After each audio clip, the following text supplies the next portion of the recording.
ವೀಕ್ಷಕರೇ, ಸೀತಾರಾಮ ಸೀರಿಯಲ್ ಕರ್ನಾಟಕದ ತುಂಬಾನೇ ಜನಪ್ರಿಯವಾದ ಸೀರಿಯಲ್ ಆಗಿದ್ದು, ಈ ಸೀರಿಯಲ್ ಬೇರೆಲ್ಲಾ ಸೀರಿಯಲ್ಗಿಂತಲೂ ತುಂಬಾನೇ ಡಿಫ್ರೆಂಟ್ ಆದ ಕಥೆಯನ್ನ ಹೊಂದಿದೆ ಅಂತಾನೆ ಹೇಳ್ಬೋದು. ವೀಕ್ಷಕರೇ, ಈ ಸೀರಿಯಲ್ ನ ಪ್ರಮುಖ ಪಾತ್ರ ಅಂದ್ರೆ ಅದು ಶ್ರೀರಾಮ್ ದೇಸಾಯಿ ಮತ್ತು ಸೀತಾ ಅನ್ನುವ ಕ್ಯಾರೆಕ್ಟರ್ ಆಗಿದೆ. ಇದರಲ್ಲಿ ಸೀತಾ ಪಾತ್ರ ಮಾಡುತ್ತಿರುವ ನಟಿ ವೈಷ್ಣವಿ ಗೌಡ ಅಗ್ನಿಸಾಕ್ಷಿ ಸೀರಿಯಲ್ ನ ಮೂಲಕ ರಾಜ್ಯಾದ್ಯಂತ ಸಾಕಷ್ಟು ಹೆಸರನ್ನ ಮಾಡಿದ್ದರು. ಇದೀಗ ಸೀತಾರಾಮ ಸೀರಿಯಲ್ ನಿಂದ ನಟಿ ವೈಷ್ಣವಿ ಗೌಡ ಎಕ್ಸಿಟ್ ಆಗಿದ್ದಾರೆ ಅನ್ನುವ ಪಕ್ಕಾ ಸುದ್ದಿ ಸೋಷಿಯಲ್ ಮೀಡಿಯಾದಲ್ಲಿ ಹರಿದಾಡುತ್ತಿದ್ದು, ಇದಕ್ಕೆ ಕಾರಣಗಳೇನು ಮತ್ತು ವೈಷ್ಣವಿ ಅವರ ಬದಲು ಯಾವ ನಟಿ ಈ ಪಾತ್ರವನ್ನ ಮುಂದುವರಿಸಲಿದ್ದಾರೆ ಎನ್ನುವ ಸಂಪೂರ್ಣ ಮಾಹಿತಿಯನ್ನ ಈ ವಿಡಿಯೋದಲ್ಲಿ ನಾವು ನೋಡೋಣ.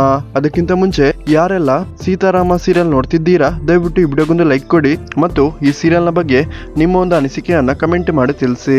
ವೀಕ್ಷಕರೇ, ಮೊನ್ನೆ ತಾನೇ ಸೀತಾರಾಮ ಸೀರಿಯಲ್ ನ ನಟಿ ವೈಷ್ಣವಿ ಗೌಡ ಅಕಾಯ್ ಎನ್ನುವರ ಜೊತೆಗೆ ನಿಶ್ಚಿತಾರ್ಥವನ್ನ ಮಾಡಿಕೊಂಡಿದ್ದು, ಸದ್ಯದಲ್ಲೇ ನಟಿ ವೈಷ್ಣವಿ ಗೌಡ ದಾಂಪತ್ಯ ಜೀವನಕ್ಕೆ ಕೂಡ ಕಾಲಿಡಲಿದ್ದಾರೆ. ಇದರಿಂದಾಗಿ ನಟಿ ವೈಷ್ಣವಿ ಗೌಡ ಸದ್ಯದಲ್ಲೇ ಸೀತಾರಾಮ ಸೀರಿಯಲ್ ಅನ್ನ ಬಿಡುತ್ತಿದ್ದಾರೆ ಅಂತ ಸಾಮಾಜಿಕ ತಾಣಗಳಲ್ಲಿ ಮತ್ತು ಕೆಲ ಪ್ರತಿಷ್ಠಿತ ನ್ಯೂಸ್ ಚಾನೆಲ್ಗಳಲ್ಲಿ ವರದಿಯಾಗ್ತಿದೆ. ಆದ್ರೆ ಇದರ ಬಗ್ಗೆ ನಟಿ ವೈಷ್ಣವಿ ಗೌಡ ತಮ್ಮ ಇನ್ಸ್ಟಾಗ್ರಾಮ್ ನಲ್ಲಿ ಸ್ಟೋರಿಯನ್ನ ಹಾಕಿಕೊಂಡಿದ್ದು, ಯಾರು ಕೂಡ ಇಂತಹ ಸುದ್ದಿಗಳನ್ನ ನಂಬೇಡಿ, ಸೀತಾರಾಮ ಸೀರಿಯಲ್ ಅನ್ನ ಯಾವ ಕಾರಣಕ್ಕೂ ಬಿಡ್ತಾ ಇಲ್ಲ ಅಂತ ಸ್ಪಷ್ಟನೆಯನ್ನ ಕೊಟ್ಟಿದ್ದಾರೆ. ವೀಕ್ಷಕರೇ, ನಿಮ್ಗೆ ಇದರ ಬಗ್ಗೆ ಏನ್ ಅನಿಸುತ್ತೆ ಅನ್ನೋದನ್ನ ದಯವಿಟ್ಟು ಕಮೆಂಟ್ ಮಾಡಿ ತಿಳಿಸಿ.